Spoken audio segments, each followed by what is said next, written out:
পদ্মনাভ স্বামী মন্দিৰ কেৰেলাৰ থিৰুৱন্তপুৰমত অৱস্থিত ভগৱান বিষ্ণুৰ এক প্ৰসিদ্ধ মন্দিৰ। এই মন্দিৰত ভগৱান বিষ্ণুৰ এক বিশাল মূৰ্তি আছে। বিশ্বাস কৰা হয় যে এই মন্দিৰটো 600 শতিকাত ত্ৰাৱণকোৰৰ ৰজাই নিৰ্মাণ কৰিছিল। এই মন্দিৰত 6টা গোপন কোঠা আছে। কোৱা হয় যে এই ত্ৰাৱণকোৰৰ ৰজাসকলে তেওঁলোকৰ অতি মূল্যৱান ধন সম্পত্তিসমূহ এই মন্দিৰৰ দুৱাৰ আৰু গোপন কোঠাসমূহত লুকাই থৈছে। চন 2011 পুলিচ অধিকাৰীবোৰ বন্দুকৰ সৈতে এই মন্দিৰৰ বাহিৰত পহৰা দি আছিল। উচ্চতম ন্যায়ালয়ৰ নিৰ্দেশত 7টা পুলিচ অধিকাৰীৰ দলে মন্দিৰৰ কমিটিৰ লগত লগ লাগি এই মন্দিৰৰ তলত থকা গোপন দৰ্জাবোৰ খুলি দিয়ে, যি কেইবা শতিকা ধৰি বন্ধ হৈ আছিল। প্ৰত্যেকখন দৰ্জাৰ পিছফালে থকা গোপন কোঠাবোৰত সোণ আৰু হীৰাৰ অলংকাৰৰ লগতে বহুতো মূৰ্তি তেওঁলোকে পাই গৈ থাকিল আৰু তেওঁলোক আগবাঢ়ি থাকিল। কিন্তু যেতিয়া তেওঁলোকে শেষৰটো চেম্বাৰ অৰ্থাৎ চেম্বাৰ বি গৈ পালে, তেওঁলোকে সেই চেম্বাৰটো খুলিবলৈ সক্ষম নহ'ল। ইয়াত 3খন দৰ্জা আছিল। প্ৰথমখন লোহাৰে বনোৱা আছিল, দ্বিতীয়খন দৰ্জা মজবুত কাঠেৰে বনোৱা আছিল আৰু শেষৰখন দৰ্জা লোহাৰে বনোৱা আছিল, যিখন সকলোতকৈ বেছি মজবুত আছিল।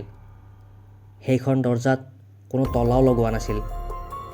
এই দৰ্জাখন খুলিবলৈ তেওঁলোকৰ সকলো চেষ্টা বিফল হ'ল। অধিকাৰীসকলৰ মতে দৰ্জাখনত যিহেতু কোনো তলা লগোৱা নাছিল, সেয়েহে তেওঁলোকে দৰ্জাখন ভাঙিব বিচৰা নাছিল। কিন্তু তেওঁলোকে দৰ্জাখন নাভাঙি তাৰ পৰা ঘূৰি অহাৰ কাৰণ বেলেগ আছিল। এই দৰ্জাখনত 2ডাল সাপৰ এক ছবি বনোৱা আছে, যিয়ে এইটো সংকেত দিয়ে যে এই দৰ্জাখন খুলিলে হিতে বিপৰীত হোৱাৰ সম্ভাৱনা আছে, আৰু এনেকুৱা হৈছিলো।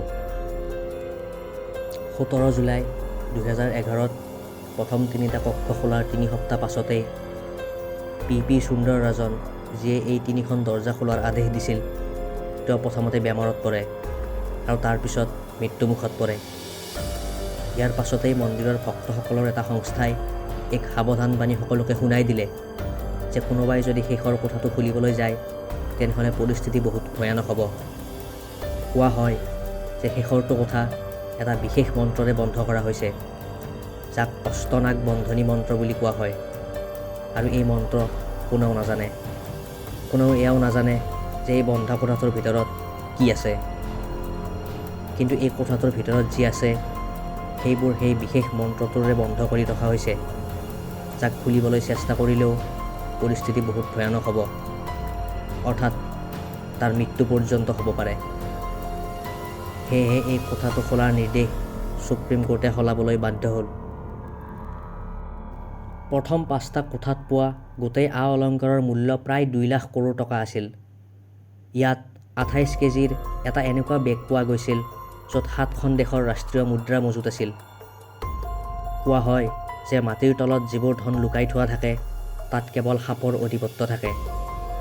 সেয়েহে মন্ত্ৰৰ উচ্চাৰণ কৰি 2018ত পুনৰ এই দৰ্জাখন খুলিবলৈ চেষ্টা কৰা হ'ল। বৈদিক সাধনা কৰা বহুতো সাধুৱে এই দৰ্জাখন খুলিবলৈ চেষ্টা কৰিছিল, কিন্তু তেওঁলোকে এই দুৱাৰ খুলিব নোৱাৰিলে। ত্ৰাৱণকোৰৰ ৰাজ পৰিয়ালৰ মানুহৰ মতে এই দৰ্জাখন খুলিলেই মহাপ্ৰলয় অহাৰ সম্ভাৱনা আছে। সেয়েহে ৰাজ পৰিয়ালৰ লগতে ইয়াৰ আশে-পাশে থকা লোকসকলে এই দৰ্জাখন খোলাটো কেতিয়াও নিবিচাৰে। কিছু লোকে এতিয়াও বিশ্বাস কৰে যে এই দৰ্জাৰ পিছফালে বহুতো বিপদজনক অস্ত্ৰ-শস্ত্ৰ লুকাই থোৱা আছে। পৌৰাণিক আখ্যান মতে দেৱতাসকলৰ ওচৰত বহুতো শক্তিশালী অস্ত্ৰ মজুত আছিল, আৰু এনে অস্ত্ৰবোৰক কেতিয়াও ধ্বংস কৰাটো সম্ভৱ নাছিল। সেয়েহে এইটো কোৱা হয় যে মানৱতাৰ হিতৰ কাৰণে এই অস্ত্ৰসমূহক এনে মন্দিৰৰ গোপন কোঠাবোৰত লুকাই ৰখা হৈছিল। তেনেহ'লে মহাভাৰতৰ দৰে গ্ৰন্থত উল্লেখ থকা এনেধৰণৰ শক্তিশালী অস্ত্ৰসমূহ এই মন্দিৰত লুকাই থোৱা আছে নেকি?